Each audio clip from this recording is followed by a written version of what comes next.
नमस्कार दोस्तों एवं प्यारे विद्यार्थियों। कपिल सर की रिसर्च मेथोडोलॉजी क्लास में आप सभी का एक बार फिर से स्वागत है। आज हम बिजनेस स्टैटिस्टिक्स में मेजरमेंट ऑफ डिस्पर्जन कैलकुलेट करेंगे। चूँकि मेजर ऑफ डिस्पर्जन में बहुत सारे एलिमेंट होते हैं जिन्हें हमें कैलकुलेट करना होता है, तो हमें लगा कि इस लेक्चर की जो लेंथ कुछ ज़्यादा होने वाली थी, ड्यूरेशन कुछ ज़्यादा होने वाली थी, तो इसको हमने 2 पार्ट में डिवाइड किया है। तो हम इसमें 2 पार्ट में मेजर ऑफ डिस्पर्जन को कैलकुलेट करेंगे। ठीक है, तो आज हम जो टॉपिक इसमें कवर करने वाले हैं वो टॉपिक मैं आपको एक साथ बताता हूँ। तो पहले हम लोग कैलकुलेट करेंगे कुछ जैसे हम कैलकुलेट करेंगे रेंज और परसेंटाइल रेंज को कैलकुलेट करेंगे, जिसको हम लोग मेथड ऑफ लिमिट्स भी बोलते हैं। फिर हमारे पास कुछ एवरेजिंग डेविएशन रहेंगे जिसमें हम लोग क्वार्टाइल डेविएशन, मीन डेविएशन और स्टैंडर्ड डेविएशन को कैलकुलेट करेंगे। लेकिन हमने बताया ये पूरे 2 लेक्चर का शेड्यूल है या 2 लेक्चर के एलिमेंट हैं। हम इस लेक्चर में सिर्फ रेंज, परसेंटाइल रेंज और क्वार्टाइल डेविएशन यहाँ पर कैलकुलेट करेंगे, और सेकंड लेक्चर में मीन डेविएशन, स्टैंडर्ड डेविएशन आप कैलकुलेट करेंगे। और याद रखें ये स्टैंडर्ड डेविएशन और मीन डेविएशन आगे के एनालिसिस में बहुत काम आएगा, तो इसको अच्छे से समझ लें। ठीक है, तो आगे बढ़ते हैं हम लोग। पहले हम कैलकुलेट करेंगे रेंज, लेकिन रेंज कैलकुलेट करने से पहले हम लोग जान लें कि डिस्पर्जन होता क्या है। एक्चुअली डिस्पर्जन एक नेगेटिव वर्ड है जिसका मतलब होता है कुछ कमियां टाइप की। ठीक है, तो हम डिस्पर्जन को ऐसे ले सकते हैं, मैं इसको एक एग्जांपल से समझाता हूँ। और मैं ये बता दूं कि जितने भी स्टैटिस्टिशियन होते हैं वो सारे के सारे इसी एग्जांपल का इस्तेमाल करते हैं, और ये यूनिवर्सली एग्जांपल है जिसका लोग आप यूज करते हैं। मैं भी आपको वही एग्जांपल दूंगा जिससे आपको चीज़ें क्रिस्टल क्लियर हो जाएंगी। मीन डिस्पर्जन को हम ऐसे समझ सकते हैं कि सपोज कीजिए कि हमारे पास एक नदी है, और नदी 10 मीटर की चौड़ाई है और हर 10 मीटर की हमारे पास डेप्थ है, गहराई है। जैसे पहले मीटर में वो 1 फुट गहरी है, दूसरे मीटर में वो 2 फुट गहरी है, तीसरे मीटर में वो 4 फुट गहरी है, चौथे मीटर में वो 5 फीट गहरी है, और छठवें मीटर में वो 7 फीट गहरी है, आठवें मीटर में वो 4 फुट गहरी है, और इसी तरह 9वें मीटर में वो मान लीजिए 9 फीट गहरी है, उसके बाद वो 1 फीट गहरी है आखिरी 10 मीटर में। तो हम लोग उसकी एवरेज निकालते हैं तो हमें पता चल जाता है कि ये एवरेज 4 फीट है, और किसी जो व्यक्ति उसको पार करने का प्रयास कर रहा है उसकी लंबाई 6 फीट है। तो हम यहाँ पर ये ले सकते हैं कि वो बंदा अपनी एवरेज हाइट या अपनी लंबाई से और एवरेज गहराई से यदि वो पार करता है तो वो 4 फीट को आसानी से पार कर जाएगा। लेकिन जब वो 7 फीट गहरे पर जाता है तो वो डूब जाएगा, यानी कि यहाँ पर उसको एवरेज से बहुत बड़ा नुकसान हो गया। इसी तरह बिजनेस के अंदर यदि हम बहुत सारी चीज़ एवरेज से सॉल्व करते हैं तो हमें कई जगह पर एवरेज वो परफेक्ट सोल्यूशन नहीं दे सकता, और एवरेज से हमको कुछ घाटा हो सकता है। इसलिए हमें यहाँ पर उसके डिस्पर्जन और स्क्यूनेस और कर्टसी ये सारी चीज़ें पता होनी चाहिए। तो यहाँ पर हमें डिस्पर्जन हमें एक अच्छा रोल प्ले करता है। अब हम बात करें रेंज की, तो रेंज को हम हिंदी में बोलते हैं विस्तार। विस्तार का मतलब होता है कि उसका फैलाव, उसकी रेंज कहाँ तक है, उसका फैलाव कहाँ तक है। और रेंज कैलकुलेट करने के लिए फॉर्मूला क्या रहेगा, यहाँ आप देख सकते हैं। फॉर्मूला रहेगा आपका R बराबर M1 माइनस M0, राइट। और M1 क्या है हम यहाँ पढ़ सकते हैं। M1 क्या रिप्रेजेंट कर रहा है, मैक्सिमम वैल्यू, और दूसरा क्या रिप्रेजेंट करता है, मिनिमम वैल्यू, राइट। तो यानी कि हमें किसी भी डेटा की मैक्सिमम वैल्यू पता हो, उसकी मिनिमम वैल्यू पता हो, तो हम लोग रेंज कैलकुलेट कर लेते हैं। और यदि हम उसका कोएफिशिएंट पता करना चाहें तो हमें उसका वही चाहिए, मैक्सिमम वैल्यू और मिनिमम वैल्यू, क्योंकि M1 minus M0, M1 plus M0। तो हमारे पास मिनिमम और मैक्सिमम से हम लोग रेंज भी निकाल लेंगे और कोएफिशिएंट ऑफ रेंज भी हम लोग निकाल लेंगे। असल में कोएफिशिएंट को हम गुणांक में बोलते हैं, और इसका मतलब ये होता है कि हम परसेंट में उसका वेरिएशन देख सकते हैं, राइट। तो हम जैसे आगे बढ़ेंगे तो रेंज को कैलकुलेट करते हैं। हमारे पास एक सवाल है, हमारे पास दिया नेट प्रॉफिट ऑफ यानी एक बिजनेस ऑर्गेनाइजेशन का नेट प्रॉफिट दिया करोड़ रुपए में, ठीक है। और हमको उसका क्या निकालना, रेंज निकालनी, उसका विस्तार निकालना, फैलाव निकालना है। यहाँ हमारे पास ये ईयर है, ये मान लो कोई भी यूज काम का नहीं है। हमारे पास डेटा है वो एक्स का ये वाला डेटा है। यहाँ हमको फॉर्मूले में क्या है, M1 और M0 वो करना 95। M0 क्या है, मिनिमम वैल्यू। मिनिमम वैल्यू हम लोगों ने आइडेंटिफाई कर ली 10, वो 100, मैक्सिमम वैल्यू 300, राइट। अब हम रेंज निकाल देंगे। तो फॉर्मूला में जैसे हम पुट करेंगे 300 माइनस 100 और हमारे पास जो रेंज निकल के आ गई 200 करोड़, यानी कि 200 हमारी रेंज निकल के आ गई।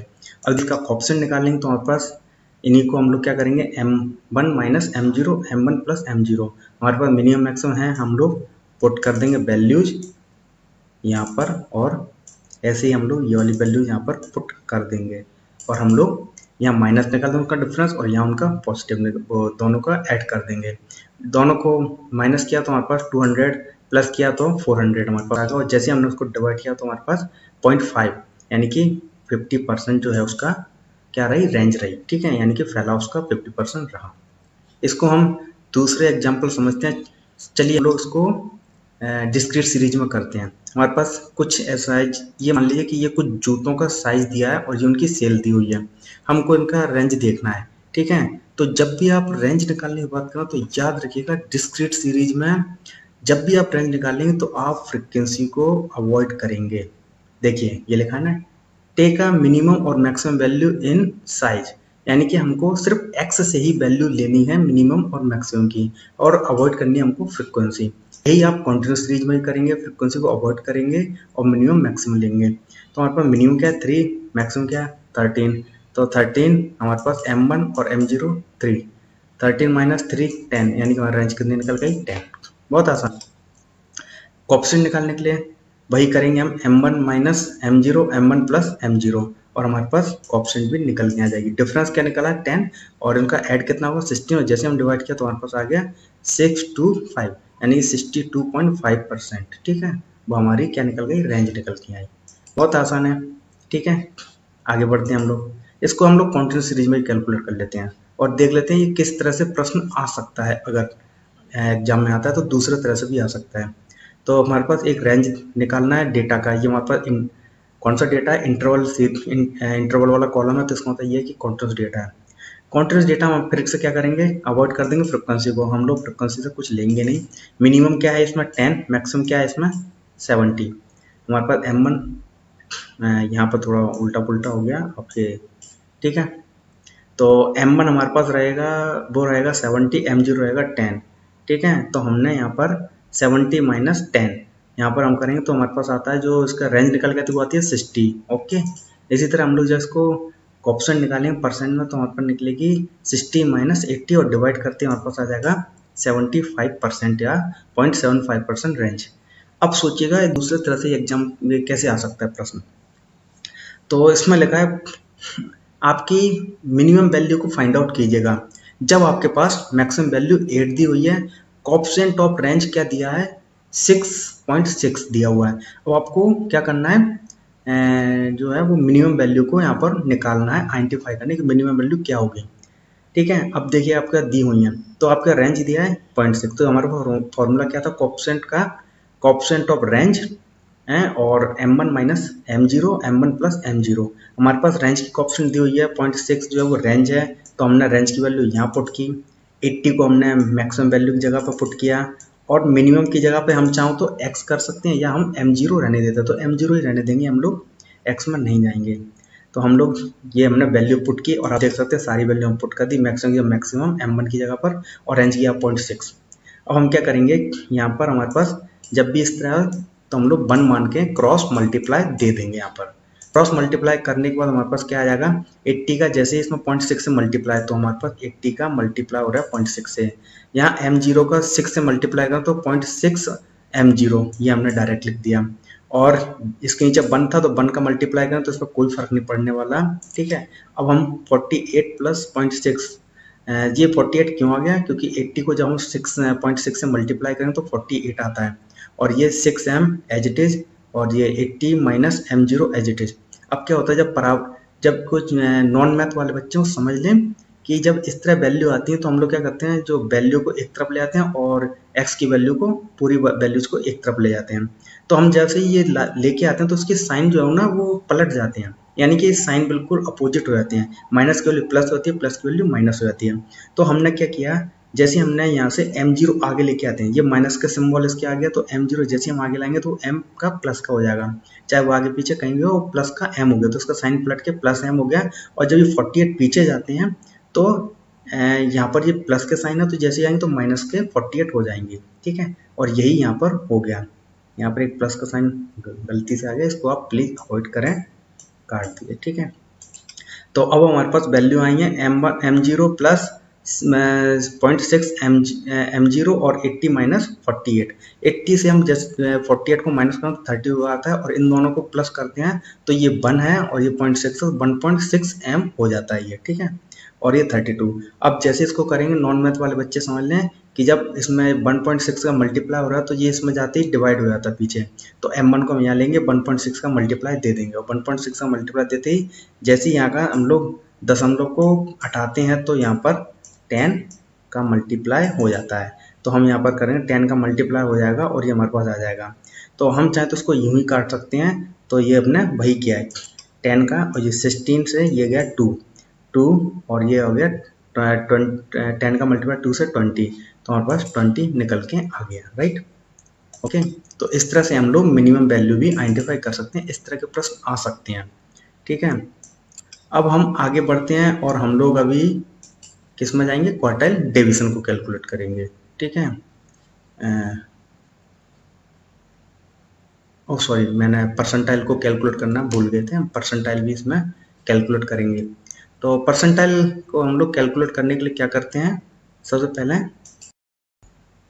तो परसेंटाइल का रेंज का फॉर्मूला हम लोग देख लेते हैं, वो क्या है, P90 माइनस P10। ओके, हमारे पास P90 और P10 हमको यहाँ पर कैलकुलेट करना है, और उन दोनों के डिफरेंस निकालते ही हमारे पास क्या आ जाएगा, परसेंटाइल रेंज आ जाएगी, राइट।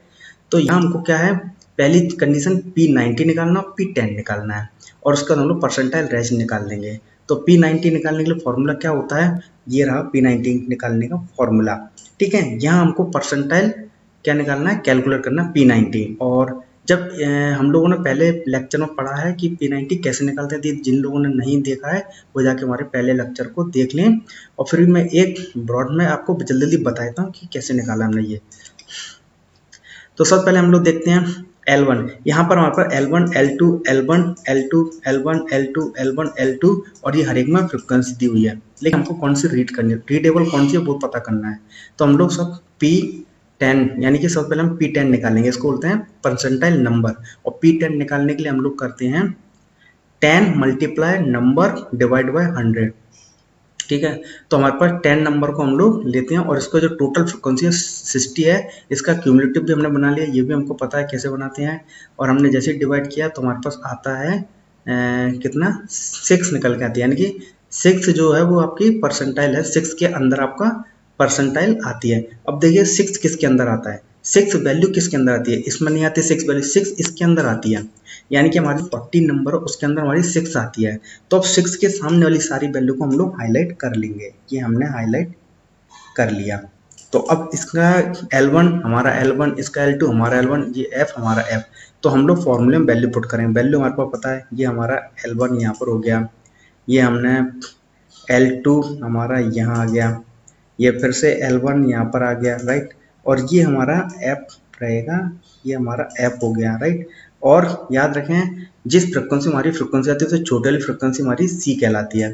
P90 हम लोग ऑलरेडी कैलकुलेट कर चुके हैं, तो हमारी 6 है, तो हमने 6 ले ली, ठीक है। तो P हमारी 6 आ गई, ओके। इस तरह हम लोग P10 कैलकुलेट कर लेंगे। जैसे हमने वैल्यू पुट की तो 40 माइनस 20 20, दोनों का डिफरेंस लिया तो वो आ गया 2, तो हमने 2 का मल्टीप्लाई किया, 10 से डिवाइड किया तो हमारे पास आ गया, डायरेक्ट हमने काटा तो ये हो गया 4 आ गया, और 4 को जैसे प्लस किया 20 में तो 24 ईयर हमारा आ गया पहला परसेंटाइल। इसी तरह हमारे पास 90 परसेंटाइल निकालेंगे, तो 90 मल्टीप्लाई 9 डिवाइड बाय 100, क्योंकि ये हमें P90 चाहिए परसेंटाइल नंबर, और परसेंटाइल नंबर आता है 54 किसके अंदर आ रहा है, वो आता है 60 के अंदर। तो ये वाली पूरी वैल्यू हम लोग हाईलाइट कर लेंगे। इसी से L2 L1 फिर से L1, ये हमारी F, ये हमारा C, सॉरी। तो इस तरह हमने वैल्यू जैसे पुट करें तो हमारे पास आंसर निकल के आना चालू हो जाएगा, और इस तरह हमारे पास आंसर आता है 89.1। मैथमेटिक्स है, बहुत आसानी से कर सकते हो, माइनस करना है पहले माइनस कर लेंगे, फिर ये कोष्टक है तो इसको हम लोग मल्टीप्लाई करेंगे, 11 से डिवाइड कर देंगे और आंसर आ गया आपका। अब हमारे पास P जो है वो 10 भी है, P 90 भी है, तो P90 को यहाँ पर पुट करेंगे, P10 को यहाँ पुट करेंगे तो हमारे पास परसेंटाइल रेंज कैलकुलेट हो जाएगा और वो आता है, इसका जो फैलाव है वो 65% 1 ईयर रहेगा। ठीक है, इसी तरह आप ऑप्शन निकालेंगे तो P90 minus P10, P90 plus P10 और दोनों को हम लोग करेंगे तो उनका माइनस और इनका एडिशन, तो माइनस कितना है 65.1 और जोड़ेंगे तो 130.1 और इनको जैसे हम डिवाइड करें तो हमारे पास परसेंटाइल आ जाता है 0.575 यानी कि 57.5%, राइट। तो इस तरह से हम लोग परसेंटाइल रेंज भी कैलकुलेट कर लेते हैं। अब हमारे पास थर्ड जो रहेगा वो है क्वार्टाइल डेविएशन, जिसका मैंने जिक्र पहले कर दिया था, क्वार्टाइल डेविएशन। तो इसमें हम लोगों के पास जैसे हमने परसेंटाइल निकाला उसी तरह क्वार्टाइल डेविएशन का फॉर्मूला देखें तो ये रहा क्वार्टाइल डेविएशन का फॉर्मूला, यानी कि Q3 माइनस Q1, ठीक है, लेकिन उसका दोनों का डिफरेंस चाहिए तो Q1 कैलकुलेट कर, Q1 कैलकुलेट करने के लिए फॉर्मूला क्या है, तो ये रहा आपका Q1 का फॉर्मूला, राइट। और सॉरी, ये Q3 का नहीं था, ये Q1 का ये रहा फॉर्मूला और Q3 का ये रहा फॉर्मूला, राइट। अब हमको Q1 और Q3 कैलकुलेट करना है।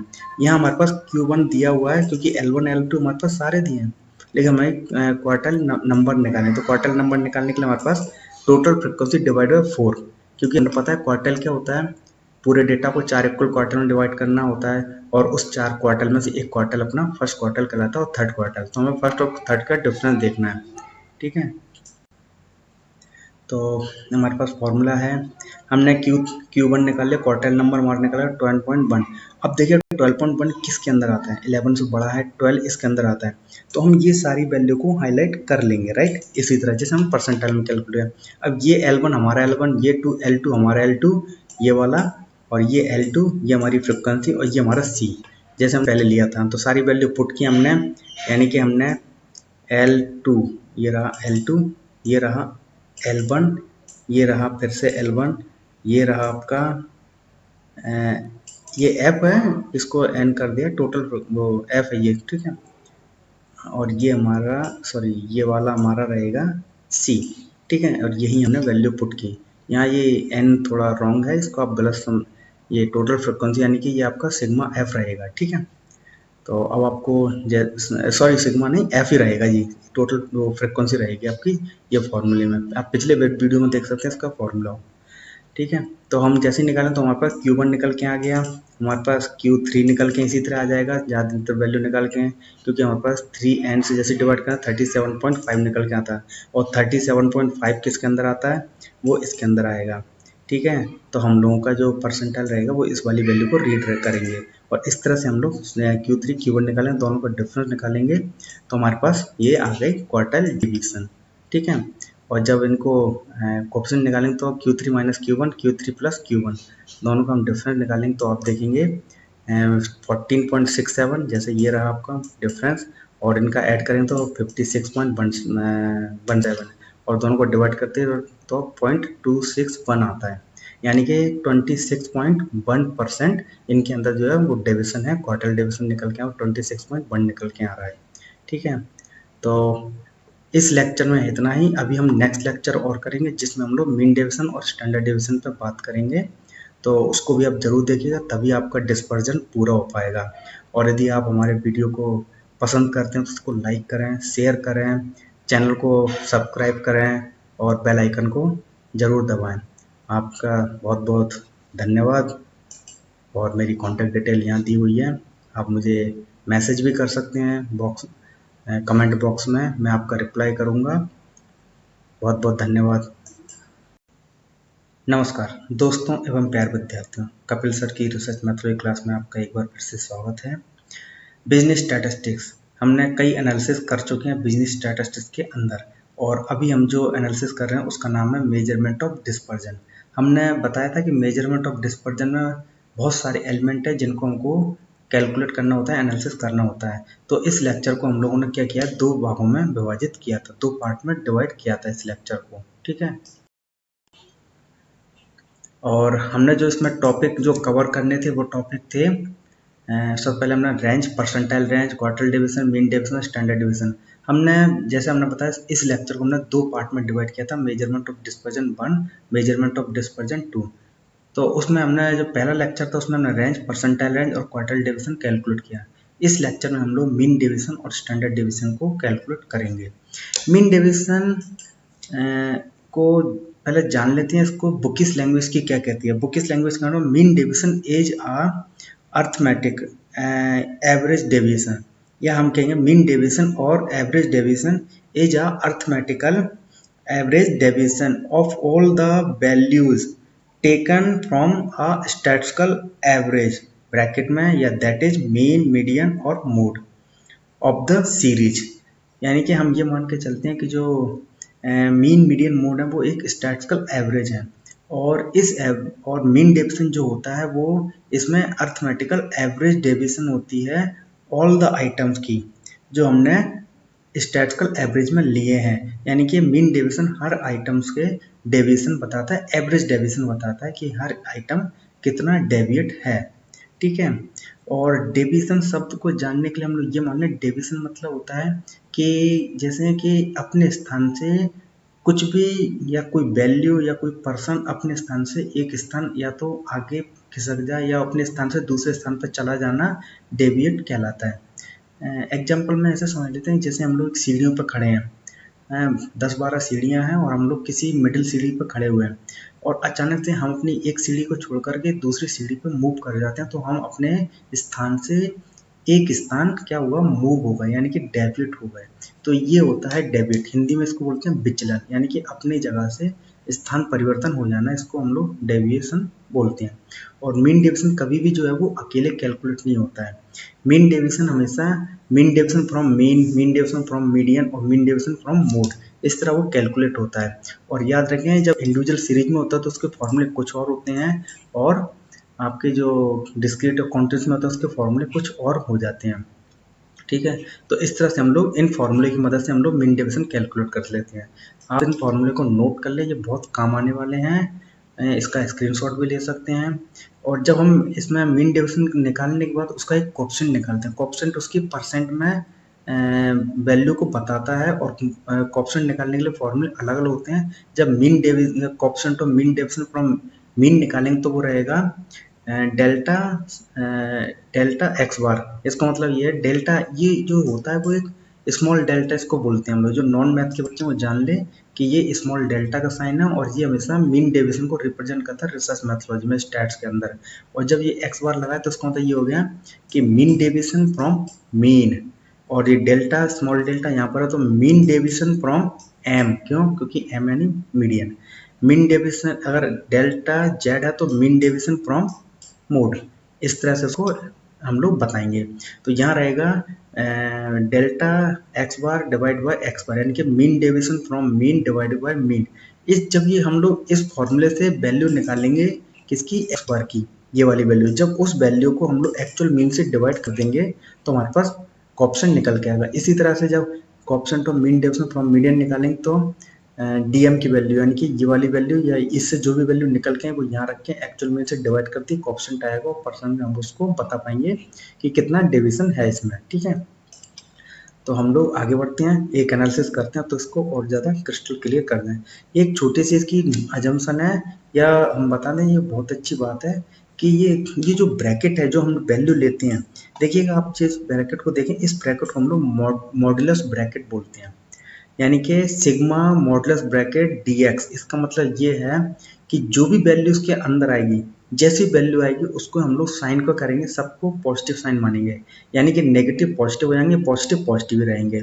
ठीक है, तो यानी कि इसके अंदर जितनी वैल्यू आएंगे वो सारे साइन पॉजिटिव हो जाते हैं। और ये dx को निकालने के लिए अलग फॉर्मूला है, जब मॉडुलस ब्रैकेट dx को निकालने के लिए फॉर्मूला अलग रहेगा, और वो रहेगा आपका dx मॉडुलस ब्रैकेट के अंदर dx बराबर x माइनस एक्स बार, यानी एक्चुअल मीन से जब x के हर आइटम को माइनस कर देंगे और उसका टोटल ले लेंगे तो वो सिग्मा मॉडुलस ब्रैकेट dx बार बन जाएगा। इसी तरह से हर एक में dx है, मॉडुलस ब्रैकेट में जो भी dx है तो सारी वैल्यू आपकी पॉजिटिव रहेगी, सारे साइन इग्नोर कर देंगे। यानी कि यदि आपका डेविएशन नेगेटिव में भी रहेगा ना, तो आप ये मान लीजिए जो उसको हम लोग एज ए पॉजिटिव ट्रीट करेंगे। यदि मॉडुलस ब्रैकेट का यूज नहीं करता और ऐसे भी डेविएशन निकालता तो उसका नेगेटिव भी आता है, तब भी वो पॉजिटिव डेविएशन मानी जाएगी। एक क्वेश्चन ले लेते हैं तो हमको ये सब चीज़ें समझ में आ जाएंगी। देखिएगा मीन डेविएशन फ्रॉम मीन, हम ये इंडिविजुअल सीरीज में निकल जाएगा, कॉन्ट्रेस्ट में निकल जाएगा, डिस्क्रीट में निकल जाएगा, लेकिन हम इसका सिर्फ एक एग्जाम्पल ले रहे हैं मीन डेविएशन फ्रॉम मीन का कॉन्ट्रेस्ट सीरीज का। आप इसको इंडिविजुअल और डिस्क्रीट में निकाल सकते हैं, तरीका बिल्कुल सेम रहेगा और आपको कोई दिक्कत नहीं आएगी, बहुत ईजी रहेगा। तो सबसे पहले फॉर्मूला हमने देखा था sigma F D x, F modulus bracket D x और डिवाइड बाय एन, यानी कि टोटल फ्रिक्वेंसी या सिग्मा एफ को हम लोग मान सकते हैं। बहुत से लोग यदि एन में कन्फ्यूजन तो वो सिग्मा एफ को मान लेंगे, इसको एन को अवॉइड कर देंगे, राइट। तो हमारा फॉर्मूला रहेगा sigma F modulus bracket D x divided by sigma F. अब ये इसमें हमको एफ डी एक्स चाहिए और एफ डी एक्स के लिए हमको डी एक्स भी चाहिए जो मॉडुलस ब्रैकेट में, और उसको निकालने के लिए एक्स माइनस एक्स बार यानी कि मीन। तो अब हमें मीन निकालना है। तो जब भी आपके पास इस तरह आता है calculation of mean deviation from mean, तो याद रखें आप मीन सबसे पहले निकालेंगे, फिर मीन डेविएशन निकलेगा, फिर आपका कोएफिशिएंट निकलेगा, ठीक है। आपके पास एक क्वेश्चन दिया है मीन डेविएशन निकालना, उसका कोएफिशिएंट निकालना, ये डेटा है, डेटा को हमने डायरेक्ट यहाँ पर लिख दिया। और सबसे पहले हम जानते हैं कि इसका x बनाना है हमको, तो x के लिए हम लोग क्या करेंगे, मिड वैल्यू ले लेंगे।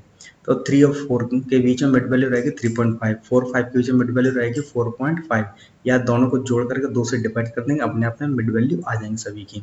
9.5 9.10 के बीच में रहेगी 9.5, तो ये हमारी मिड वैल्यू होगा जिसको हमने x बना लिया। हमारे पास f दिया हुआ है, यहाँ पर हमने f को लिख लिया, और dx निकालने के लिए क्या रहेगा, x माइनस a, यानी कि एज्यूम मीन। तो एज्यूम मीन हमेशा क्या है, 1 भी ले सकते हैं, 2 भी ले सकते हैं, 99 भी ले सकते हैं, 999 भी ले सकते हैं, आप कुछ भी ले सकते हैं, तब भी आपका आंसर सही आएगा, जो मैंने आपको पहले ही बता चुका हूँ है। और यदि आपको मीन कैलकुलेशन कोई दिक्कत हो, मेरे पिछले वीडियो दिए हुए हैं मीन के ऊपर, आप उसको देख सकते हैं। मैं यहाँ पर बहुत ही तेज़ी से मीन कैलकुलेशन बताऊँगा, ठीक है। तो अब हम क्या करते हैं, जब भी हम इस तरह यूज़ करें तो हम मिड वैल्यू कैलकुलेट कर लें, ये ईजी बना देता है बस एनालिसिस। जबकि आप एनालिसिस कुछ भी यूज कर सकते हैं, माइनस वैल्यू भी एज्यूम कर सकते हैं, तब भी आपका आंसर बिल्कुल करेक्ट आएगा। तो हमने मिड वैल्यू लेते ही हमने 0 कर लिया, सभी हम जानते हैं डिफरेंस है, और जब उससे छोटे नंबर है तो -1 -2 -3 आ जाएंगे। इसी तरह +1 +2 प्लस, यानी इक्वल रहेगा, दोनों का जो वेरिएशन रहेगा वो इक्वल रहेगा, एक तरफ पॉजिटिव एक तरफ नेगेटिव, यदि सबके बीच में गैप एक बराबर है तो, ठीक है। अब हमारे पास एफ वैल्यू दी हुई है, तो एफ और डी एक्स का जैसे ही हमने मल्टीप्लाई किया तो हमें एफ डी एक्स मिल जाएगा। इन दोनों का मल्टीप्लाई किया, इन दोनों का मल्टीप्लाई, और हमारे पास 22 आ गई, यानी कि हमें एक्स डी एक्स का 1 और ये एफ, यानी इन दोनों को मल्टीप्लाई करते ये नंबर इनका है, इनके साथ ये नंबर, इसका इसके साथ ये नंबर, 0 का 0 आ जाएगा, ये इस नंबर आ जाएंगे। तो इस तरह से हमने मल्टीप्लाई किया, यानी कि डी एक्स और एफ का मल्टीप्लाई किया और एफ डी एक्स हमने क्रिएट कर लिया। हमें एफ डी एक्स का क्या चाहिए इसमें, टोटल, तो टोटल एफ डी एक्स ले लिया और एफ का टोटल ले लिया, और एज्यूमिन हमारे पास 6.5। तो ए बराबर एज्यूमिन की वैल्यू यहाँ पुट की, एफ की वैल्यू यहाँ पुट की, और एफ डी एक्स यहाँ पुट किया, और हमने मीन कैलकुलेट किया। 128 टू 17 से डिवाइड करते हमारे पास आ गया 59, और 6.5 प्लस 0.59, तो हमने जैसे ही जोड़ा तो 7.09 आ गया, तो हमने इक्वल मान लिया, इक्वल टू 7.1, तो अब हमारा मीन जो है वो 7.1 हो गया। अब हमें क्या चाहिए, dx चाहिए, वही मॉडुलस ब्रैकेट, और जब मॉडुलस ब्रैकेट में dx का तो उसका मतलब है x माइनस एक्स बार, तो हमको यहाँ एक्चुअल मीन से x के हर नंबर को माइनस करना है। तो x को जब हम है ना 7.1 से माइनस करेंगे तो हमारे पास वैल्यू आ जाएगी, यानी इसको और इसको माइनस किया तो हमारे पास वैल्यू आएगी माइनस के 36, लेकिन मॉडुलस ब्रैकेट के कारण हमें उसको प्लस के 36 लिखना पड़ेगा। 4.5 7 को 7.1 से माइनस करते ही 2.6, इसी तरह 5.5 को 7.1 से माइनस करते ही 1.6 है। ये सारी नेगेटिव वैल्यू थी, लेकिन हमने इसको पॉजिटिव लिखा, ठीक है। इसी तरह सारी वैल्यू पॉजिटिव रहेंगी। इस तरह 9.5 को जब मल्टीप्लाई करेंगे हम 7.1 से तो हमारे पास 2.4 आंसर आ जाएगा। अभी हमारे पास dx आ चुका है जो मॉडुलस ब्रैकेट वाला है, लेकिन हमको चाहिए एफ डी एक्स। तो अब एफ का और डी एक्स का इस सीरीज के हर नंबर का एक दूसरे मल्टीप्लाई, यानी कि 3 का मल्टीप्लाई होगा 3.6 से, तो हमारे पास आ गया 10.8। 7 का मल्टीप्लाई हो जाएगा 2.6 से और आंसर आएगा 18.2। 22 का मल्टीप्लाई होगा 1.6 से और आंसर आ जाएगा 35.2। 60 का मल्टीप्लाई होगा 0.6 से और आंसर आएगा 36। 85 का मल्टीप्लाई होगा 4.4 से तो आंसर आएगा 34। 32 का मल्टीप्लाई 1.4 से तो आंसर आएगा 44। 8.2 का 8 का मल्टीप्लाई 2.4 से तो मल्टीप्लाई आंसर आएगा 19.2। इन सबको ऐड कर लें तो हमारे पास आंसर आएगा 198.2। अब हमारे पास ये वाली वैल्यू आ गई, ये हमने यहाँ से पुट की, यहाँ से ये वाली वैल्यू पुट की, हमारे पास आ गया मीन डेविएशन कैलकुलेट होगा। तो जैसे हमने डिवाइड किया तो हमारे पास मीन डेविएशन आ गया 0.913, यानी कि ये हमारा मीन डेविएशन है, यानी कि हर आइटम 0.913 से एवरेज में डेविएट हो रहा है, यानी कि एवरेज डेविएशन आ चुकी है हमारे पास, ठीक है, हर आइटम की। अब इसका हमको कोएफिशिएंट निकालना, तो कोएफिशिएंट का फॉर्मूला क्या था, मीन डेविएशन फ्रॉम मीन को डिवाइड करेंगे एक्चुअल मीन से तो हमारे पास मीन डेविएशन आ जाएगा। मीन डेविएशन की वैल्यू क्या है आपकी, ये वाली है, और आपकी मीन क्या है 7.1। ये अब जैसे हमने यहाँ पुट किया और आंसर डिवाइड किया तो हमारे पास 0.1285 यानी कि 12.85% अप्रॉक्स डेविएशन रहेगी, ठीक है। ये हमारा आंसर हो गया, ये हमारा इंटरप्रिटेशन हो गया। अब हम निकालते हैं मीन डेविएशन फ्रॉम मीडियन। तो मीन डेविएशन फ्रॉम मीडियन निकालने के लिए हमको क्या चाहिए, सबसे पहले मीडियन फिर मीन डेविएशन। क्यों, क्योंकि जब आप फॉर्मूला में जाते हैं sigma F modulus bracket DM यानी कि डेविएशन फ्रॉम मीन, तो डेविएशन फ्रॉम मीन का फॉर्मूला रहेगा एक्स माइनस एक्चुअल मीन, वो मीडियन। तो मीडियन हमको यहाँ पर चाहिए, तो पहले हम लोग मीडियन निकालेंगे। जिन लोगों को मीडियन में दिक्कत है वो मेरा पिछला लेक्चर देख सकते हैं मीडियन के ऊपर, मैं बहुत ही तेज़ी से मीडियन बताऊंगा। मीडियन का फॉर्मूला रहेगा m बराबर L1 plus L2 minus L1 divide by F और m माइनस सी। ओके, अब हम क्या करेंगे, यहाँ पर मीडियन कैलकुलेट करेंगे। तो सबसे पहले m निकल गया, m बराबर क्या होता है n/2, n होती है टोटल फ्रिक्वेंसी, टोटल फ्रिक्वेंसी हमारी क्या है 217। एग्जाम्पल पुराने वाला है तो इसको हम 217 को जैसे 2 से डिवाइड करें तो हमारा आ गया 108, और उसके लिए हम लोग क्यूमुलेटिव फ्रिक्वेंसी की बना ली है। अब क्यूमुलेटिव फ्रिक्वेंसी हम देखते हैं 108 किसके अंदर आता है, तो वो 177 के अंदर आएगा। तो यानी कि सारे L1 L2 L1 L2 L1 L2, लेकिन जो रीडेबल L1 रहेगा वो आपका कौन सा रहेगा, ये वाला। यानी कि अब आपका L1 ये हो गया और ये हो गया, L2 आपका ये हो गया और F आपका ये हो गया, और ये आपका सॉरी यहाँ पर ये वाला तार गलत हो गया, ये ऐप का रहेगा 85, ठीक है। तो अब आपका ये ऐप है, ये वाली वैल्यू ऐप की रहेगी, ठीक है। तो जैसे हमने सारी वैल्यू पुट की और ये आपके पास 108.5 एम आ रहा है, तो जैसे हमने सारी वैल्यू पुट की और डिफरेंस निकाला तो हमारे पास जो आंसर निकल के आता है वो आता है 7.1941। आप एनालिसिस आप कैलकुलेट करके देख लेगा। इसको 9 को हम लोग 2 में ले लेते हैं तो इसको 7.2 मान लेते हैं इसका मीडियन। तो हमने मान लिया मीडियन जो 7.2 है। अब हमको निकालना है डीएम मॉडुलस ब्रैकेट डीएम यानी डेविएशन फ्रॉम मीडियन निकालना है, तो वो रहेगा एक्स माइनस एम। इसलिए हमने यहाँ पर एम पहले से निकाल लिया, सभी की मिड वैल्यू को हमने एक्स को निकाल रखा और एक्स के हर आइटम को मीडियन से क्या करेंगे हम लोग डेविएशन देखेंगे या माइनस करेंगे। 3.572 तो माइनस के 3.7, लेकिन मॉडुलस ब्रैकेट कारण प्लस के 3.7, 4.5 माइनस 7.2 तो 2.7, 5.5 माइनस 7.2 यानी कि 1.7, ये सारे माइनस के थे तो इसको हमने प्लस मान लिया। इसी तरह 7.5 माइनस 7.2 ये भी माइनस का अपन वो प्लस का निकल के आएगा 0.7, ठीक है। तो सारी चीज़ें मॉडुलस ब्रैकेट कारण प्लस माइनस भी प्लस हो गया, प्लस तो प्लस रहेगा ही, तो हमने निकाल, लेकिन डीएम से हमारा कैलकुलेशन नहीं होगा, उसे हमें चाहिए एफडीएम। तो अब एफ के हर आइटम को इससे मल्टीप्लाई करेंगे। 3 मल्टीप्लाई 3.7 11.1, 7 मल्टीप्लाई 2.7 तो ये वाला 18.9, 22 मल्टीप्लाई 1.7 37, 60 मल्टीप्लाई 0.7 42, 85 मल्टीप्लाई 0.3 25। इस तरह हमने 8 मल्टीप्लाई 2.3 मल्टीप्लाई बराबर 18.4। तो इस तरह हमारे पास एफडीएम आ गया, लेकिन हमको क्या चाहिए, टोटल चाहिए, सबमिशन अमाउंट चाहिए, और वो है 194.9। और जैसे हमने ये वाली वैल्यू यहाँ पुट की और तो हमारे पास डेविएशन फ्रॉम क्या आ जाएगा, मीन डेविएशन फ्रॉम मीडियन आ जाएगा। तो वो क्या रहेगा हमारे पास 0.8981 अप्रॉक्स, यानी कि इसके पीछे कुछ वैल्यू होंगी पर वो वैल्यू हमने कट कर दी। हमने पॉइंट के बाद 4 वैल्यू ली हैं, बाकी हमने छोड़ दी, इसलिए हमने यहाँ पर अप्रॉक्स लगा दी है। अब इसका कॉप्शन निकालें। कॉप्शन का फॉर्मूला क्या है, मीन डेविएशन फ्रॉम मीडियन और एक्चुअल मीडियन। तो मीन डेविएशन फ्रॉम मीडियन ये रहा और मीडियन आपका ये रहा। जैसे हमने डिवाइड किया तो 12.1247, इसको होता है 12.47% अप्रोक्स डेविएशन है यहाँ पर। नेक्स्ट में हम जाएंगे मीन डेविएशन फ्रॉम मोड। तो अब मोड से हम लोग डेविएशन देखेंगे। फॉर्म आपका प्रश्न वही है, इक्वेशन आपको पढ़ने की जरूरत नहीं है और हमें निकालना। फॉर्मूला क्या है, sigma F modulus bracket mean deviation from mode. तो उसके लिए हमें क्या चाहिए, मोड निकालना। तो पहले हम मोड निकालेंगे। मोड का भी वीडियो मैंने पहले ही बना चुका हूँ, आपके लिए जल्दी से बता देता हूँ। इसमें सब हम लोग क्या करते हैं, F1 सबसे बड़ी फ्रिक्वेंसी को मानते हैं और उसके सामने वाले सारे नंबर हमारे L1 L2 होते हैं जो यूजुअल है। हमारी सबसे बड़ी फ्रिक्वेंसी है 85, ये हमारा हो गया F1, ठीक है। और उसके ऊपर वाली फ्रिक्वेंसी 0 यानी कि F0, हाँ यही हमारा रहेगा। और ये वाली फ्रिक्वेंसी रहेगी F2 और ये रहेगा हमारा L2 और ये रहेगा हमारा L1, ठीक है। बाकी सब वही हैं, ये रहा आपका L1 और ये रही आपकी F0 अगेन और ये आपका रहेगा 2F1। और जैसे हमने सारी वैल्यू पुट की, हमारे पास क्या निकल के आ गया, मोड निकल के आ गया। मोड हमारा निकल गया 7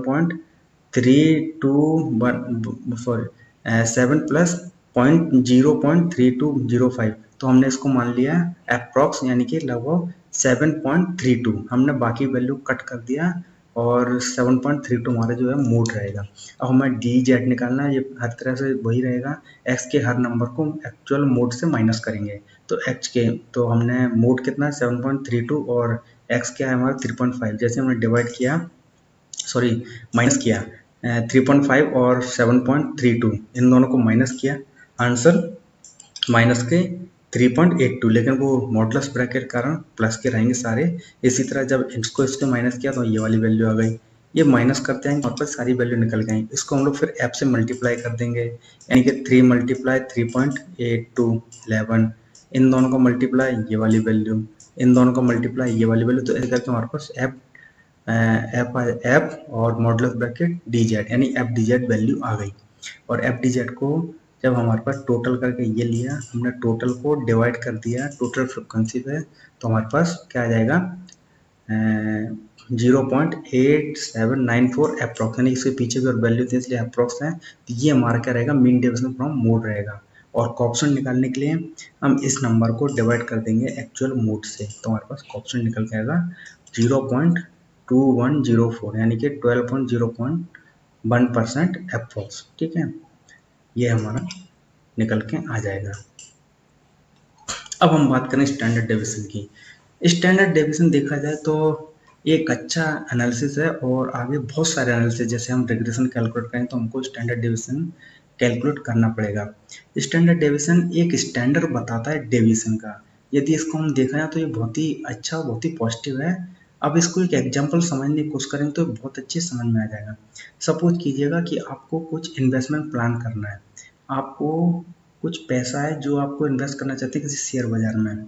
तो आपने देखा कि कोई एक कंपनी है और आपको ये उम्मीद है कि यहाँ पर पैसा डूब भी सकता है और प्रॉफिट में भी आ सकता है, तो लेकिन कितना, तो ये डेविएशन आपको बताता है कि वो कितने तक बढ़ सकता है और कितने तक घट सकता है। जैसे सपोज किया कि हमने एक शेयर लिया और उसकी हमने, यदि हमारे पास होल्डिंग कैपेसिटी है तो हमने उतने साल का डेटा ले लिया। जैसे हम 1 साल होल्ड कर सकते हैं, हमने 1 साल का डेटा लिया या वीकली लिया या मंथली लिया और उस डेटा को हमने एनालिसिस करके उसकी स्टैंडर्ड डेविएशन निकाली। तो सपोज करो एक कंपनी XYZ कंपनी का 10 रुपये का शेयर था और उसकी जो हर महीने की या हर वीक की जो उसकी अप डाउन हमने देखा या पर डे की अप डाउन हमने देखी, तो उसके हिसाब से हमने निकाला स्टैंडर्ड डेविएशन। तो उसकी स्टैंडर्ड डेविएशन निकल के आती है 3.0। तो इसका मतलब ये हम मान के चलते हैं कि ये या तो 3 रुपये तक बढ़ सकता है या 3 रुपये तक घट सकता है। तो यानी कि वो 10 रुपये से 7 भी हो सकता है, 8 भी हो सकता है, 9 भी हो सकता है या 10 भी रह सकता है, या वो 11 भी हो सकता है, 12 भी हो सकता है, 13 भी। तो आपको एक स्टैंडर्ड पता चल गया कि वो कितना डेविएट हो सकता है, वो स्टैंडर्डली कितना डेविएट हो सकता है। तो इसके लिए हम लोग स्टैंडर्ड डेविएशन कैलकुलेट कर लेते हैं। तो यानी कि, और ये स्टैंडर्ड डेविएशन आपकी नेगेटिव भी आ सकती है, ठीक है। और यहाँ हम कोई भी मॉडुलस ब्रैकेट इस्तेमाल नहीं करते। याद रखें स्टैंडर्ड डेविएशन को हम रिप्रेजेंट करेंगे स्मॉल सिग्मा से, और जो हम लोग बड़े सिग्मा से रिप्रेजेंट करते थे समेशन को, ये हमारा स्मॉल सिग्मा रहता है। ये भी ग्रीक वर्ड होता है जिससे ये रिप्रेजेंट करता है स्टैंडर्ड डिवीजन को। और हमारा इंडिविजुअल सीरीज में और डिस्क्रीट सीरीज में ये अलग अलग मेथड होते हैं। डायरेक्ट मेथड में हमारा ये फार्मूला रहते हैं और शॉर्टकट मेथड में ये वाले फार्मूले। यदि मैं आपको सजेस्ट करूँगा तो आपको मैं ये फार्मूला सजेस्ट करूँगा आपके इंडिविजुअल सीरीज में, और डिस्क्रीट सीरीज में आपको ये वाला फार्मूला, क्योंकि ये बहुत ही जल्दी याद हो जाते हैं।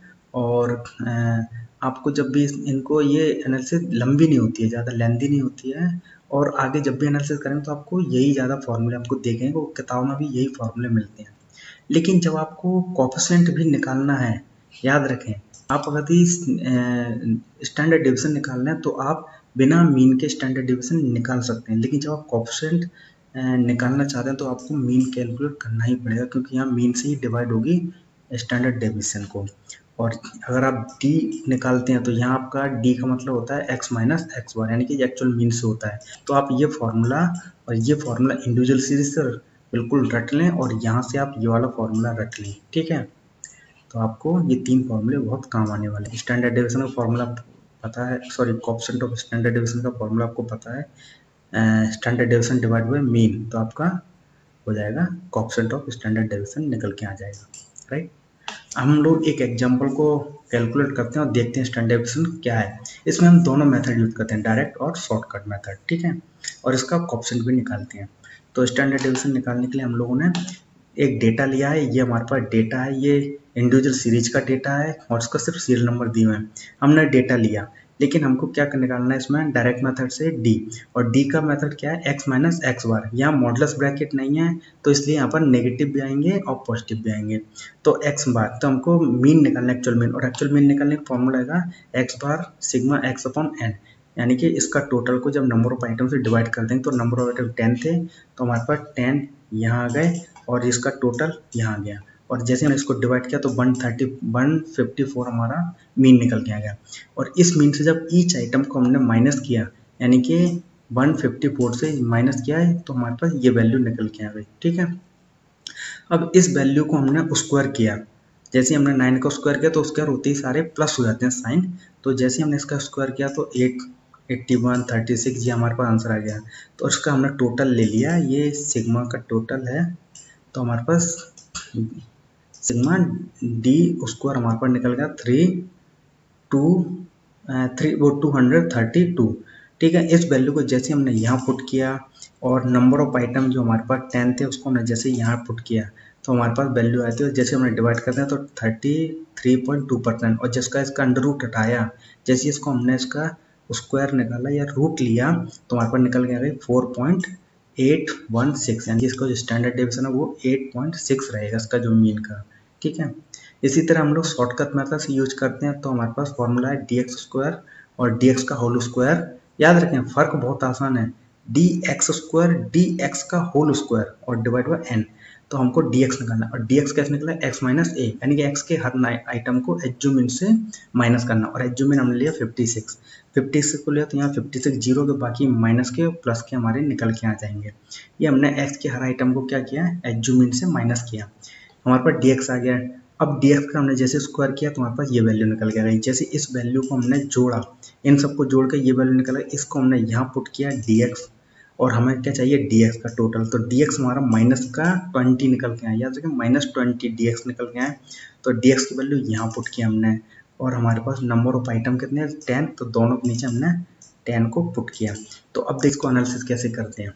तो जैसे ही हम सब पहले ये हमारे पास है, अगर हम इसको अलग से सॉल्व करें तो हम एज्यूमिन लेंगे, लेकिन हम पहले एक काम होता है इसको सबको डिवाइड करते हैं। हमने जैसे 10 से डिवाइड किया तो 27.2 आ गया, ठीक है। और इसको 10 को डिवाइड किया तो माइनस के क्या आ जाएगा 2 आ जाएगा, वो माइनस के 2 आएगा, माइनस के 2, ठीक है। और माइनस के 2 को स्क्वायर किया तो आपका प्लस के 2 हो जाएगा, तो प्लस के 2, लेकिन ये वाला सिंबल माइनस का तो प्लस के प्लस के 4 हो गया, और ये आपका 27.2 और माइनस प्लस का 4 को यहाँ पर तो माइनस का ही सिंबल लगा तो माइनस का ये हो गया, तो हमारे पास आ जाएगा 23.2।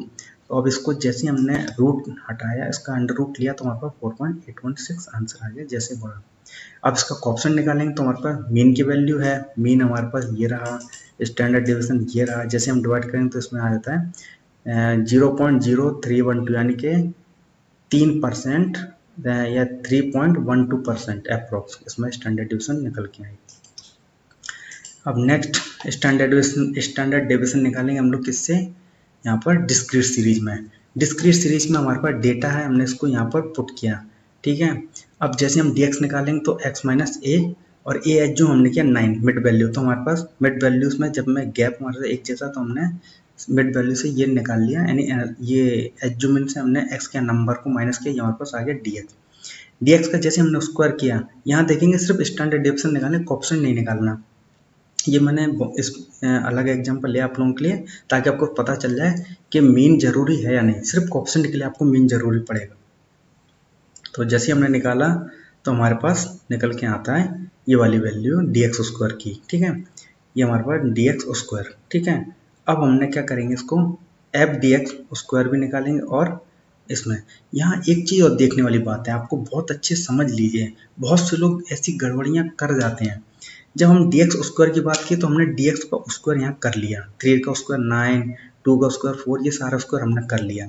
अब ये f dx, तो f dx मतलब ये f और dx का मल्टीप्लाई, यानी कि 3 का माइनस 3 से जैसे हमने मल्टीप्लाई किया तो हमारे पास आ गया माइनस के 9, राइट, बहुत आसान। 6 का मल्टीप्लाई माइनस के 2 से किया तो 12 माइनस का है, राइट। 9 का मल्टीप्लाई माइनस 1 से किया तो माइनस के 9, 0 से किया तो 0, 8 से 1 का किया तो 8, 5 का किया तो 10 और 4 का 3 से किया तो 12। ये तो समझ में आ गया। अब गलतियां लोग यहाँ कर जाते हैं, आप ये देखेंगे ये वाली वैल्यू में लोग गलतियां कर जाते हैं। यहाँ आपको दिख रहा होगा एफ डी एक्स का स्क्वायर, तो आपको लगेगा कि इस वैल्यू का हमको हर नंबर का स्क्वायर करना है, तो ये बहुत ही गलत है, ऐसा नहीं करना है। इसका मतलब ये है कि F multiply D x square, यानी कि एफ के नंबर को डी एक्स स्क्वायर से मल्टीप्लाई करना। लोग बाग एफ डी एक्स स्क्वायर मानते हैं तो इस पूरी वैल्यू को एक मान के इसका ही स्क्वायर कर देते हैं, और ये बहुत गलत हो जाता है, इससे आपका आंसर पूरा गलत हो जाएगा। अब आपको क्या करना है, F multiply D x square, D x square आपका ये रहा और एफ ये रहा, तो 3 9 मल्टीप्लाई 27, राइट। अब 6 का मल्टीप्लाई 4 से तो आपके पास 24 आ गया, क्लियर। 9 का मल्टीप्लाई किया आपने, सॉरी 1 से, तो आपके पास 9 आ गया, ठीक है। 30 का 0 से 0। अब 8 का 1 से 8, 5 का 4 से 20 और 4 का 12 से 36, राइट। आपका एफ डी एक्स का स्क्वायर आ गया। जैसे आपने इसका टोटल किया, आपका एफ डी स्क्वायर की वैल्यू आ गई, ये आपने यहाँ पुट की आंसर में, और आपका एफ डी एक्स जो है वो 0 है, वो आपने यहाँ पुट किया। एफ की वैल्यू आपने दोनों में कॉमन है तो आपने यहाँ पुट कर दी, और अब आप आंसर देखेंगे तो 124 डिवाइड बाई 48, 48 क्या है, टोटल फ्रिक्वेंसी। इसको सीधा सीधा डिवाइड करते जाओ, ठीक है। 0 से डिवाइड करेंगे तो 0, 0 स्क्वायर करेंगे 0, और जैसे इनको डिवाइड किया तो 2.5833 माइनस 0, तो माइनस 0 किया तो 0 कुछ नहीं आएगा, इसका स्क्वायर रूट हटाएंगे, वो अंडर रूट, वो रूट लेंगे, इसका वर्गमूल लेंगे तो आपका निकल के आएगा 1.607 अप्रोक्सीमेटली। इसके पीछे कुछ वैल्यू है पर अप्रोक्स ला के हमने 3 पे ही कट कर दिया पॉइंट के बाद, तो ये आपकी स्टैंडर्ड डेविएशन निकल के आ गई। यहाँ हमसे कोएफिशिएंट नहीं पूछा तो हम इसका मीडियन नहीं निकालेंगे, राइट, क्योंकि एज्यूमेंट से हमारी प्रॉब्लम सॉल्व हो रही है। नेक्स्ट में हम जाते हैं, कैलकुलेशन ऑफ स्टैंडर्ड डेविएशन किससे हमारा होगा, वो है स्टैंडर्ड डेविएशन निकालना, उसका कोएफिशिएंट निकालना। यहाँ कोएफिशिएंट लिखा नहीं पर अब मान लें कोएफिशिएंट निकालना है इसका। तो हमारे पास फॉर्मूला क्या रहेगा स्टैंडर्ड डेविएशन का, हमारा स्टैंडर्ड डेविएशन का फॉर्मूला ये रहा, हमें पता है, और इसके हिसाब से हम पहले क्या निकाल लें, स्टैंडर्ड डेविएशन निकालते हैं, ठीक है। तो स्टैंडर्ड डेविएशन निकालने के लिए इसके लिए मिड वैल्यू x आ गया, फ्रिक्वेंसी एज इट इज रहेगी, हमें x और f मिल गया। dx निकालेंगे तो x माइनस एज्यूम हमने लिया 35, और हमने 35 के हर नंबर को किससे माइनस किया, x के हर नंबर को 35 से माइनस किया, 35 वो x 5 माइनस 35 माइनस के 30, 15 माइनस 35 माइनस के 20, 25 माइनस 35 माइनस के 10, 35 35 0, 45 माइनस 35 10, 55 माइनस 35 20, 65 माइनस 35 30, 75 माइनस 35 40। पर dx हमको dx का टोटल नहीं चाहिए हमको, हमें क्या चाहिए एफ डी एक्स और एफ डी एक्स का स्क्वायर। फिर हम क्या करेंगे, dx का स्क्वायर ले लेंगे। तो जैसे हम स्क्वायर लेंगे तो हमारे पास वैल्यू निकल के आ गई। ये स्क्वायर की वैल्यू यानी dx के हर नंबर को स्क्वायर कर दिया। फिर एफ डी एक्स मतलब है कि f और x के हर नंबर का मल्टीप्लाई हमने पहले किया। 15 मल्टीप्लाई, सॉरी माफ कीजिएगा, हाँ ये रहा 15 और 13 मल्टीप्लाई 450, राइट। इन दोनों का मल्टीप्लाई ये वाली वैल्यू, इन दोनों का मल्टीप्लाई ये वाली वैल्यू, इन दोनों का मल्टीप्लाई 0 और इन दोनों का मल्टीप्लाई ये वाली वैल्यू। ऐसे हमने ये एफ डी एक्स निकाल दिया। फिर वही चीज़ दोबारा से दोहराऊंगा, एफ डी एक्स स्क्वायर यानी कि हमको इस नंबर का स्क्वायर नहीं करना है। बहुत से लोग यही गलती करते हैं, आपको इसका स्क्वायर नहीं करना है, आपको डी एक्स स्क्वायर और एफ का मल्टीप्लाई करना है। इसका मतलब ये F multiply D x square, तो एफ और डी एक्स का, तो इन दोनों का जैसे मल्टीप्लाई किया तो ये वाली वैल्यू आ गई। इन दोनों का मल्टीप्लाई किया ये वाली वैल्यू, इन दोनों का मल्टीप्लाई किया ये वाली वैल्यू, इन दोनों का 0, इन दोनों का मल्टीप्लाई, इन दोनों का मल्टीप्लाई, ये वाली वैल्यू का यहाँ मल्टीप्लाई और इसका इससे मल्टीप्लाई करें तो हमारे पास ये सारी वैल्यू निकल के आ गई। अब इनको जैसे ही हमने जोड़ा तो हमारे पास क्या आ गया, एफ डी एक्स स्क्वायर आ गया। एफ डी एक्स स्क्वायर को जैसे ही यहाँ पुट करेंगे और एफ डी एक्स की वैल्यू को हम लोग यहाँ पुट किया और एफ की वैल्यू को दोनों जगह पुट किया तो हमारे पास आंसर आ गया। जैसे हम 48,800 को 125 से डिवाइड करेंगे तो हमारे पास 390.4 आ जाएगा। और जैसे 120 को 125 से मल्टीप्लाई करें तो 0.16 आंसर आ जाएगा। 16 का स्क्वायर करेंगे तो 0.0256 निकल के आएगा और जैसे इनको माइनस किया तो आता 390.3744। तो हम जैसे इसका स्क्वायर लेते हैं, रूट करते हैं तो हमारे पास निकल के आता है 19.76। ये हमारी स्टैंडर्ड डिवीजन निकल के आ गई। अब स्टैंडर्ड डिवीजन को हम क्या करेंगे, कोएफिशिएंट निकालेंगे। कोएफिशिएंट निकालने के लिए हमारे पास स्टैंडर्ड डिवीजन है, ये यहाँ के जाके पुट कर देंगे। लेकिन यहाँ हमको मीन चाहिए, मीन हमारे पास नहीं है तो हम मीन निकालेंगे पहले। और मीन का फॉर्मूला क्या है, A plus F D X upon sigma F.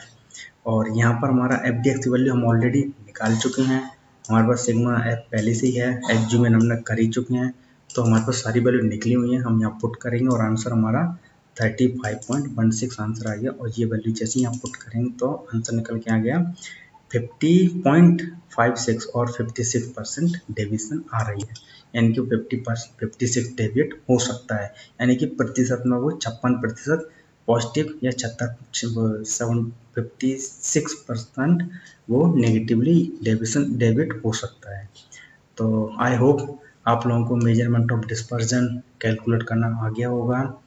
आप ये दोनों लेक्चर्स ज़रूर देखें और अपने करियर में इसका लाभ लें। यदि आपको हमारी एनालिसिस करने का तरीका अच्छा लगा तो आप इस चैनल को सब्सक्राइब करें, लाइक और शेयर का बटन दबाएं और बेल आइकन ज़रूर दबाएं ताकि आपको हमारी सारी अपडेट या सारे नोटिफिकेशन इमीडिएटली मिल जाएंगे।